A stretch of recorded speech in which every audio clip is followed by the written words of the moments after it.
Także Nevada West jest przepiękna.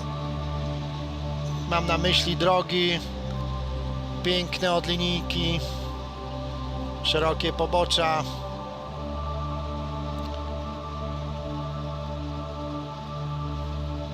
Bardzo fajnie się jedzie, po prostu jest komfort. Komfort, proszę Państwa. Tylko mnie wkurza jedynie ta wibracja na linii, że to zmienili, nie? Także tak to wygląda, proszę Państwa.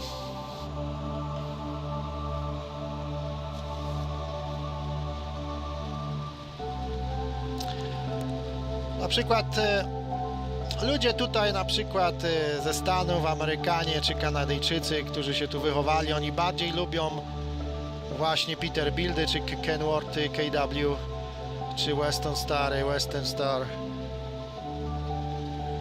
Dlatego, że może nie wiem, o, widzisz, tak, tutaj takie bulki gościu ciągnie, nie? Zobacz, o. Peterbilt, lokalny, bez slipera, nie? Te traki może są bardziej mocniejsze, takie heavy duty, ale Volvo też takie sobie możesz zamówić bez żadnego problemu, ci też zrobią heavy duty Volvo. Ale to właśnie to tak zauważyłem, ci co właśnie tu jeżdżą z tymi beczkami, kopalnie czy coś, flatbedy, widzisz, ten flatbed jest jakiś nowy model 579 z rurami z przodu, oni się po prostu lubią w tym, im się to podoba, nie? I wiesz, ale tak jak mówię, są też plusy i minusy tego wszystkiego i każdego traka są plusy i minusy.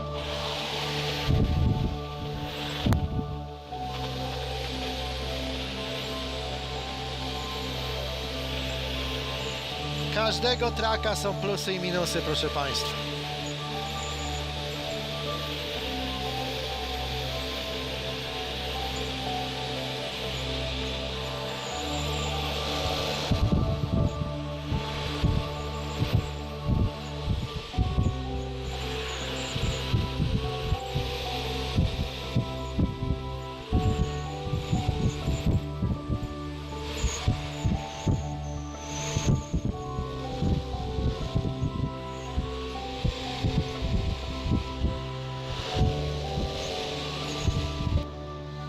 Co jeszcze takiego chciałem powiedzieć, można powiedzieć ważnego, jeżeli chodzi o jazdę takim Peterbiltem klasykiem, a Volvem 780. Jaki jest różnica? Różnica jest taka i można powiedzieć, jest problem też w wielu miejscach, że Classic Volvo z długim wheelbase i ma bardzo małe ograniczenie, jeżeli chodzi o skręt. Jedziesz jak sztywną limuzyną. I teraz obserwowałem wiele gości na trackstopie nieraz, którzy jeżdżą klasikami typu Peterbilty, że zajmuje im cofanie z 4 razy dłużej niż Volvem, czy Cascadią, czy wiesz, po prostu te traki nie mają skrętu, są sztywne, niewidoczne, nie widać w nich dobrze, mają dużą machę. W koło tak samo, te lusterka są tak na stałe przykręcone, nie ruszają się tak we Volvie, że sobie weźmiesz, podkręcisz i te lusterka kręcą się w lewo, w prawo, do góry, na dół, możesz sobie, kurde, wiesz, adjustment zrobić jak ci pasuje do cofania. Tak samo Volvo jest bardzo zgrabny, ma bardzo dobry skręt, głęboki skręt. Ja pierwszy raz jak tym właśnie KW pojechałem na skrzyżowanie i skręcałem, no to chciałem skręcić, a on dalej kierownicę nie da rady, decyd, nie? No to musiałem cofnąć, dobrze, że nikt za mną nie stał i jeszcze raz się złożyłem, żeby się skręcić. Ja mówię, kurczę, we Volvie czy w Cascadii to jest nie do pomyślenia, żebym ja tak się skręcał, kurde, na 2 razy albo 3 czasem, bo się nie złożysz gdzieś, nie? I to jest właśnie duży problem w tych właśnie trakach, nie? Idzie się do tego przyzwyczaić, ale mówię od razu jak jest, dlatego że z tym się człowiek spotka, jeżeli się człowiek przesiądzie z Volva czy z Fredka takiego Cascadi na Classic Peterbilta i po prostu wiesz, i będziesz 4 razy dłużej cofał na trackstopie.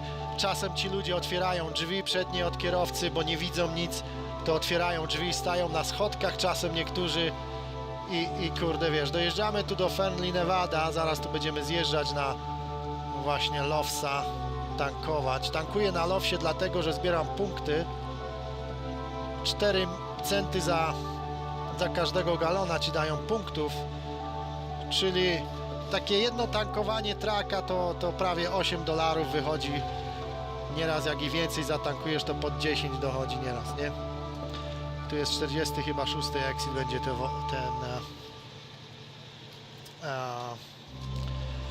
ten Lows, nie?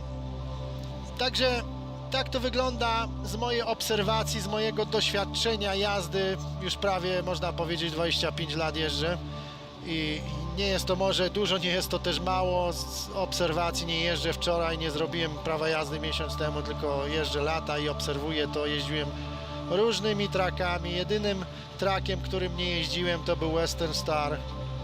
Muszę kiedyś spróbować. Także tak to wygląda.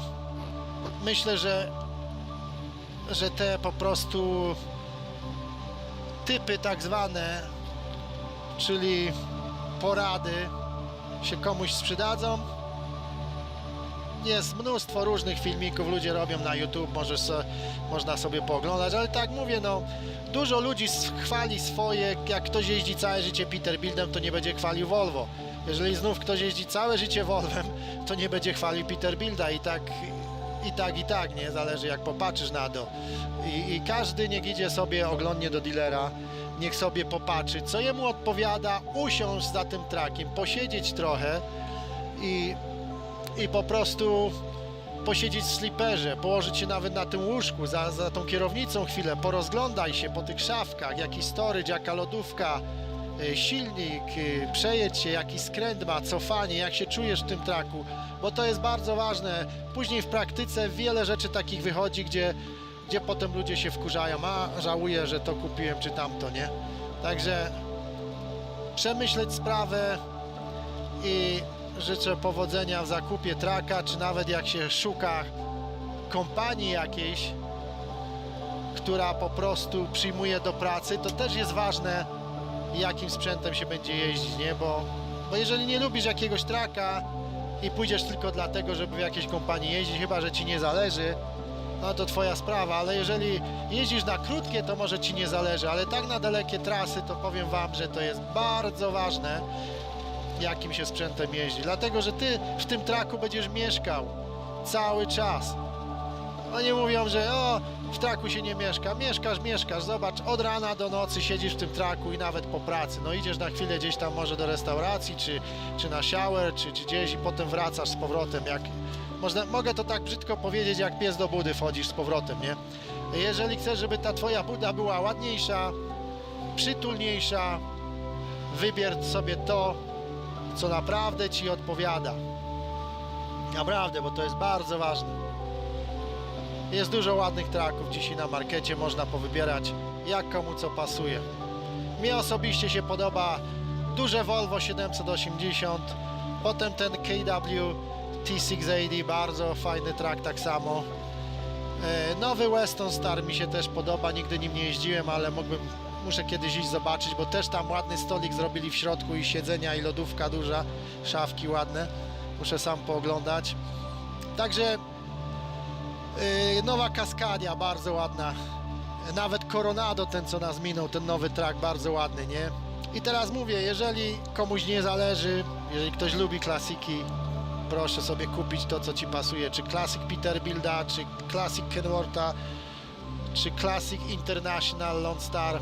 Lone Star ładny jest na zewnątrz, w środku ciasny slipper, nie? Myślałem, że większy slipper, a on ma niski, ciasny slipper, nie? Jak jest ktoś wysoki, to tam się będzie źle czuł w takim sliperze, nie? Natomiast te nowe Internationale wyszły z tymi wysokimi teraz sliperami. Nie oglądałem jeszcze je, może kiedyś pójdę, zobaczę. Także wypadałoby sprawdzić, co tam w trawie piszczy. Także zbliżamy się tutaj właśnie do Lowsa, Exit 46, Fernley, Nevada, proszę Państwa. O. Także tutaj jest trochę taki kijowy zjazd, że powiem, jak ktoś jest rozpędzony, to wcześniej trzeba hamować, ponieważ jest ostry tu zakręt i z góry na dół rampa. Paliwo 303, 2,98 za cash. Ok. Także proszę Państwa, powodzenia jeszcze raz. See you later. Pozdrowienia od Moresa z Nevady.